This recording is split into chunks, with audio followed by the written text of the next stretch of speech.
नमस्कार, आप सभी का पुनः स्वागत है। मैं असिस्टेंट प्रोफेसर संजय। आज की कक्षा में आपको हिंदी भाषा और संप्रेषण इकाई 1 के अंतर्गत आने वाले सवाल, भाषा की परिभाषा, अर्थ, भाषा के विविध रूप, भाषा विज्ञानियों द्वारा दी गई परिभाषा और भाषा के अभिलक्षणों या विशेषताओं का वर्णन मैं इस वीडियो में सुविस्तार के साथ करने वाला हूँ। पहले हम भाषा की परिभाषा एवं अर्थ की ओर चलते हैं। जैसा कि आप सभी को विदित है, भाषा किसको कहते हैं? जो भाषा वह है जो बोली जाती है, जो विशेष मानव समुदाय में बोली और समझी जाती है।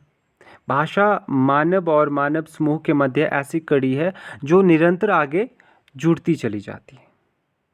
मनुष्य एक सामाजिक प्राणी है और समाज में रहते हुए वह सदैव विचार विनिमय करता है। भाषा मानव भाव की अभिव्यक्ति का माध्यम है। इससे भाषा के माध्यम से हमारे मन में जो भी विचार होते हैं, हम दूसरों तक आसानी से पहुंचा पाते हैं। भावों की अभिव्यक्ति के लिए मनुष्य संसाधनों का प्रयोग करता है। उसे ही सामान्यतः भाषा कहते हैं। यदि भाषा नहीं होती तो यह संसार निरुद्देश्य एवं दिशाहीन की ओर चला जाता है। भाषा के माध्यम से ही हमें ये पता होता है कि हमारा उद्देश्य क्या है, हमारी दिशा क्या है, हमें क्या प्राप्त करना है। हम दूसरों से सीखते हैं तो वो कहीं ना कहीं पर उसके पीछे भाषा एक महत्वपूर्ण कड़ी होती है, क्योंकि भाषा के अभाव में मानव अपने भावों की अभिव्यक्ति नहीं कर पाता है। तो कहीं ना कहीं पर यहाँ से हमें समझ आ रहा है कि जो भाषा भाव हो या विचार हो, दूसरों के सामने लिखित या मौखिक रूप से प्रकट करता है, अतः हम उसे भाषा कह सकते हैं। हम कह सकते हैं कि भाषा सार्थक ध्वनि की व्यवस्था है। बच्चे, निर्थक और सार्थक। निर्थक जो भाषा बिना मतलब के हम बोलते हैं, कभी कभी ऐसे शब्द बोल देते हैं जिसका कोई अर्थ नहीं होता है, उसको निरर्थक भाषा भी कह सकते हैं। और जब हम ऐसे शब्दों का उपयोग करते हैं जिसका वास्तव में कोई अर्थ होता है, उसके सार्थक ध्वनि कहते हैं। जिसके माध्यम से वक्ता होता है, बोलने वाला होता है। श्रोता का अर्थ होता है सुनने वाला। जिसके माध्यम से वक्ता और श्रोता अपने विचारों को आदान प्रदान कर सकते हैं। ये भाषा ही तो है कि जिसके माध्यम से हम बोलते भी हैं और सुनते भी हैं। एक दूसरे के जो मन में विचार चल रहे होते हैं, उनको समझने का प्रयास करते हैं। भाषा ध्वनियों, शब्दों और बोलियों से विकसित होती है। मनुष्य की तरह पशु भी आपस में बातचीत करते हैं, परंतु मनुष्य अपनी भाषा का विकास करता है और पशु की ध्वनियाँ सीमित होती हैं। हम जो सीखते हैं, हम जिस भाषा को सीखते हैं, कहीं ना कहीं पर उसको हम शब्दों का रूप देने लग पड़ते हैं, उसको हम किताबों में लिखने लग पड़ते हैं। पशुओं में इस तरह की व्यवस्था नहीं हो पाती है, इसलिए उनकी जो भाषा है वो सीमित रह जाती है, उन तक ही सीमित रह जाती है। भाषाओं के संदर्भ में जो भारतीय विद्वान हैं, भाषा वैज्ञानिक है, उन्होंने कुछ परिभाषाएं दी है। जिन ध्वनि चिन्हों के द्वारा मनुष्य परस्पर विचार विनिमय करता है, उनकी स्मिष्ट रूप को से भाषा कहते हैं। ये बाबूराम सक्सेना कहते हैं कि ध्वनि चिन्हों के द्वारा जब हम अपने विचारों को आदान प्रदान करते हैं, वही तो भाषा है। ऐसा बाबूराम सक्सेना का कहना है। भोलानाथ तिवारी कहते हैं कि भाषा निश्चित प्रयत्न के फलस्वरूप मनुष्य के मुख से निश्रित व सार्थक स्मिष्ट है, जिसका विश्लेषण और अध्ययन हो सकता है। बच्चे, निश्चित प्रयत्न भोलानाथ तिवारी करते हैं कि कहीं ना कहीं पर मनुष्य जब प्रयत्न करता है तो ऐसे शब्दों का प्रयोग करने के लिए ऐसे शब्दों का उपयोग करता है जो वास्तव में क्या होते हैं, सार्थक होते हैं। तो इस तरह की जो धारणा है वो भोलानाथ तिवारी ने दी है। आचार्य देवेंद्र शर्मा कहते हैं कि उच्चरित ध्वनि संकेतों की सहायता से भाव या विचार की अभिव्यक्ति भाषा है। ये आचार्य देवेंद्र शर्मा कहते हैं। उसी तरह से किशोरीदास वाजपेयी कहते हैं कि विभिन्न अर्थों में सांकेतिक शब्द समूह ही भाषा है, जिसके द्वारा हम अपने विचारों या मनोभावों को दूसरों तक आसानी से प्रकट कर सकते हैं। जब आपसे 7 नंबर का सवाल पूछा जाएगा तो आपको जिन विद्वानों ने जो परिभाषाएं दी हैं आपको वैसी की वैसी लिखनी पड़ेगी। लगभग यहाँ से आपको 3-4 परिभाषाएं लिखनी पड़ेगी अगर आपको अच्छे नंबर लाने। अब उदय नारायण तिवारी की ओर चलते हैं कि भाषा मनुष्य के प्रतीकात्मक कार्यों का प्राथमिक और बहु विस्तृत रूप है। यहाँ भाषा की प्रतीकात्मक प्रवृत्ति पर बल दिया जाता है। उदय नारायण तिवारी के अनुसार ये है। मंगलदेव शास्त्री भाषा के संदर्भ में कहते हैं कि भाषा मनुष्यों के उस चेष्टा या व्यापार को कहते हैं जिसमें मनुष्य अपने उच्चारणोपयोगी शरीर अवयवों से उच्चारण किए गए वर्णात्मक या व्यक्त शब्दों के द्वारा अपने विचारों को प्रकट करते हैं। कहीं न कहीं पर इन सभी विद्वानों ने भाषाओं के संदर्भ में जो कहा है एक दूसरे से मिलते जुलते ही कहा है। भाषा कामता प्रसाद पतंजलि जी ने कहा है, वक्ता वाची वर्णा यशा त इमे वक्तवाच्य। ये पतंजलि का कथन है भाषा के संदर्भ में। बच्चे, कामता प्रसाद गुरु आप इनको हिंदी का पाणिनि कहते हैं। इन्होंने भाषा के संदर्भ में कहा था कि भाषा वह साधन है जिसके द्वारा मनुष्य अपने विचारों को दूसरों पर भली भांति प्रकट कर सकता है। ये कामता प्रसाद गुरु जी का कहना है। श्याम सुंदर दास कहते हैं कि मनुष्य और मनुष्य के बीच वस्तुओं के विषय में अपनी इच्छा और मति का आदान प्रदान करने के लिए व्यक्त ध्वनि संकेतों का जो व्यवहार होता है उसे भाषा कहते हैं। ये श्याम सुंदर दास के अनुसार है। सुकुमार सेन कहते हैं अर्थवान कंठोद्गीर्ण ध्वनि स्मिष्ट ही भाषा है। सुकुमार सेन कहते हैं। पांडुरंग दामोदर गुणे कहते हैं ध्वन्यात्मक शब्दों के द्वारा हृदयगत भावों तथा विचारों का प्रकटीकरण ही भाषा है। तो ये कहीं ना कहीं पर भाषा के संदर्भ में यहाँ से आपसे सवाल ऐसे भी पूछा जा सकता है। एक धारणा दे दी है ना, जिसे यहाँ से पूछ लिया कि मनुष्य और मनुष्य के बीच वस्तुओं के विषय में अपनी इच्छा और मति का आदान प्रदान करने के लिए व्यक्त ध्वनि संकेतों का जो व्यवहार होता है उसे भाषा कहते हैं। ये किसने कहा है? तो 1 नंबर का सवाल यहाँ से बिल्कुल बन सकता है। तो आप सभी इन कथनों को ध्यान में रखेंगे। पाश्चात्य विद्वान ने भाषा के संदर्भ में कहा था, सबसे पहले मैक्स मुलर कहते हैं कि भाषा और कुछ नहीं, केवल मानव की चतुर बुद्धि द्वारा आविष्कृत एक ऐसा उपाय है जिसकी मदद से हम अपने विचारों को सरलता से दूसरों पर प्रकट कर पाते हैं। कामता प्रसाद गुरु से ये मिलता जुलता कथन है। हेनरी स्वीट कहते हैं कि ध्वन्यात्मक शब्दों द्वारा विचारों का प्रकटीकरण ही भाषा है। कहीं ना कहीं पर जब भाषा के संदर्भ में आपसे सवाल पूछा जाएगा 7 नंबर का होगा तो 2-3 धारणाएं आपने पाश्चात्य विद्वान की डालनी है और आपको भारतीय जो विद्वान है 2 धारणाएं आपको वहाँ से डालनी ही पड़ेगी। अब देखिए, क्रोचे कहते हैं जो अभिव्यंजनावाद के प्रवर्तक कौन है? क्रोचे जी हैं।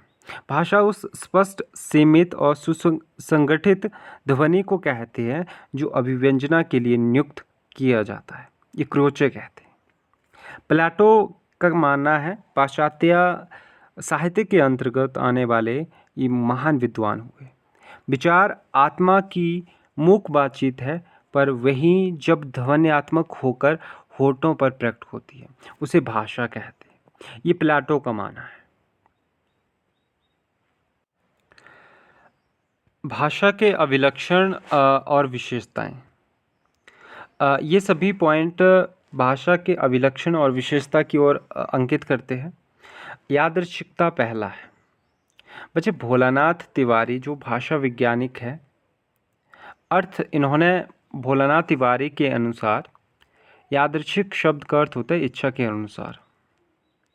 अर्थात जब कोई भी शब्द या कोई भी वाक्य हमारे सम्मुख रखा जाता है तो हम अपनी इच्छा के अनुसार जो अर्थ लगाते हैं उसको यादृच्छिकता बोलते हैं। सृजनात्मकता परिवर्तनशीलता है। भाषा जिस तरह से जल निरंतर बहता रहता है, परंतु जल का जो पानी होता है ना, वो चंबा में कुछ और होगा, कांगड़ा में कुछ और होगा और शिमला में कुछ होगा, उसमें परिवर्तन होता रहता है। उसी तरह से भाषा में भी बहुत परिवर्तन होता जाता है। आज कुछ और है और कल इसमें बहुत सारे शब्द जुड़ जाएंगे और इसका जो स्वरूप है वो परिवर्तन हो जाता है। सृजनात्मकता तीसरा है। सृजनात्मकता सृजनात्मकता हम जब सीखने की प्रक्रिया में रहते हैं तो कहीं ना कहीं पर हम नए नए वाक्यों, नए नए शब्दों का सृजन करते हैं।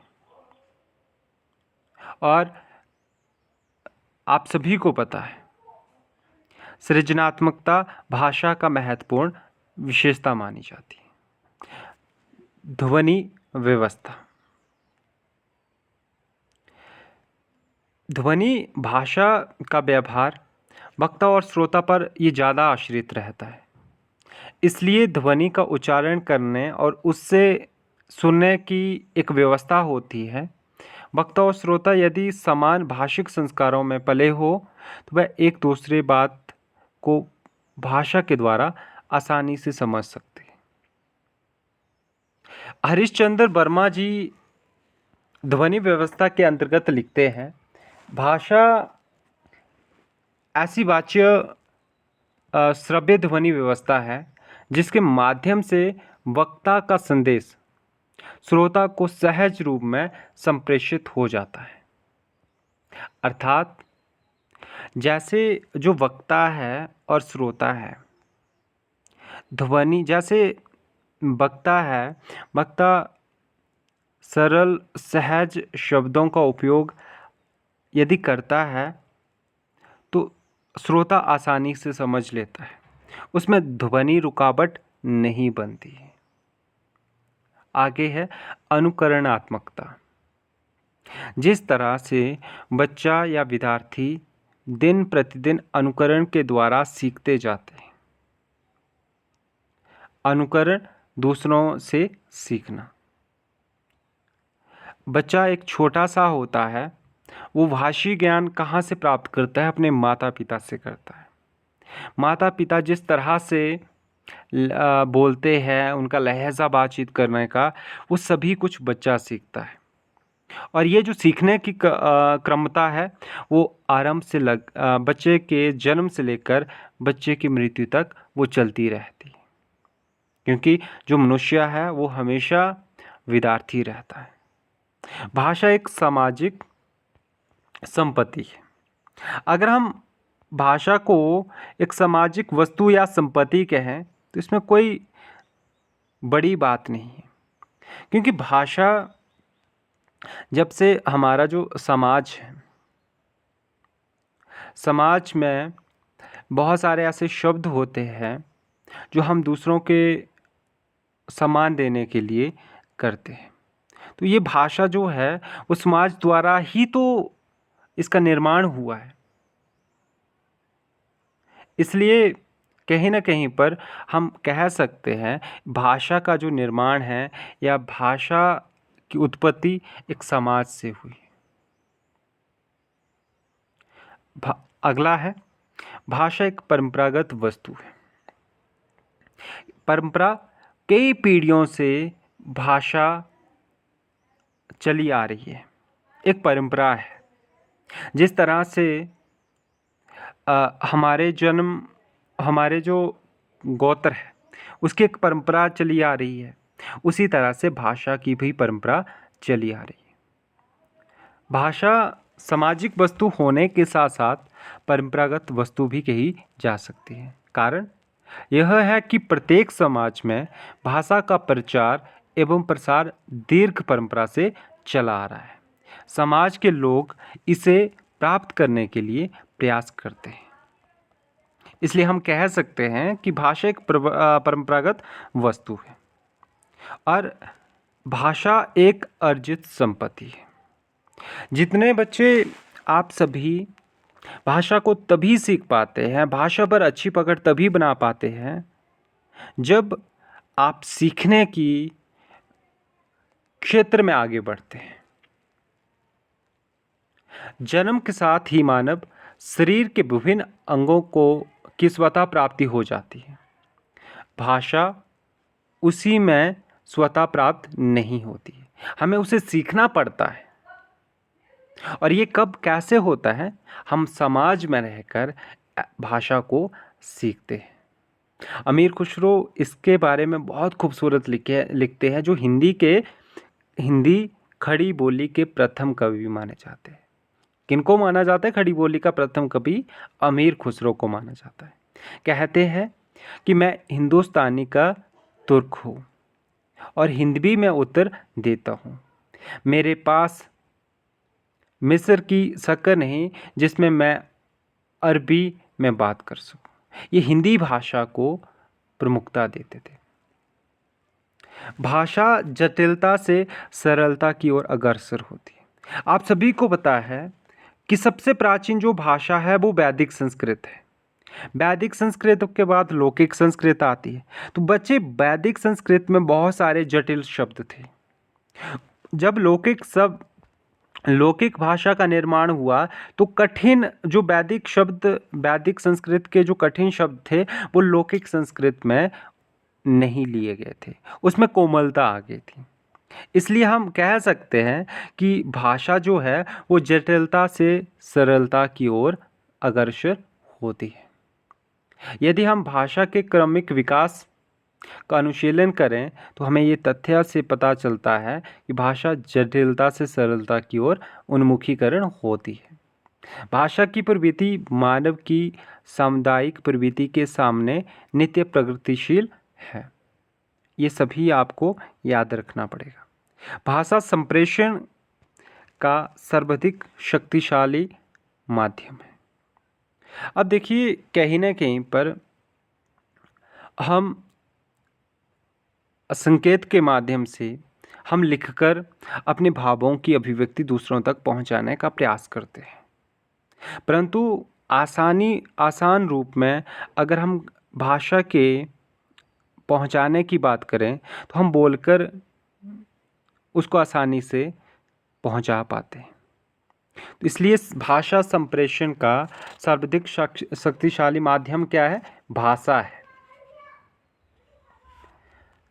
अब भाषा के रूपों की हम बातचीत करेंगे।